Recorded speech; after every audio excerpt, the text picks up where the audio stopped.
જૂનાગઢમાં મોહરમની પરંપરાગત રીતે ઉજવણી કરવામાં આવી। જૂનાગઢ ખાતે વારસો પહેલા નવાબે બનાવી આપેલ ચાંદીની સેજ સાથે આજરોજ તાજિયા જુલુસ કાઢવામાં આવ્યું। હજરત ઇમામ હુસૈન અને તેના 72 જેટલા પરિવારજનોના શહીદીની યાદમાં તાજિયા જુલુસ નીકળે હે। જૂનાગઢ શહેર જ નહીં આસપાસના જિલ્લા અને તાલુકામાંથી મુસ્લિમ સમાજના લોકો મોટી સંખ્યામાં સેજના દર્શન કરવા ઉમટી પડે હે। મોહરમના 10મા દિવસે ચાંદીની સેજમાં રહેલ મોતીની પણ લોકો માનતા માને હે અને મોતી સાથે રાખવાથી લોકોની દરેક મનોકામના પૂર્ણ થાય છે। આખી રાત સેજ સાથે શહેરમાં બનાવેલ 80 નાના મોટા તાજિયા પણ સહેજના ઓટાથી દીવાનચોક માંડવી ચોક ઢાલરોડથી વહેલી સવારે 5 વાગ્યે ગાંધીચોક તાજિયા જુલુસ પૂર્ણ થાય છે। ચુસ્ત પોલીસ બંદોબસ્ત વચ્ચે શાંતિપૂર્ણ માહોલમાં તાજિયા જુલુસ કાઢવામાં આવ્યું।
आज एम के मोहरम અને તાજિયાનો છેલ્લો દિવસ છે।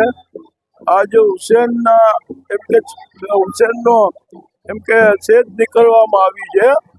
લાખો માણસો આની અંદર જોઈન્ટ થયા। જુનાગઢની અંદર 80 ઉપર તાજિયા છે, 50 ઉપર છબીલ બનાવેલી છે અને તમામ હિન્દુ મુસ્લિમ કોમ કંધેથી કંધા મિલાવી અને આ એમ કે ગમનો તહેવાર સાથે મળીને ઉજવેલ છે। અને આજ સવારે 6 વાગે આખું પૂરું થાય। આખી રાત હિન્દુ મુસ્લિમ તમામ કોમના આગેવાનો આની અંદર હાજરી આજ પણ આપેલી છે।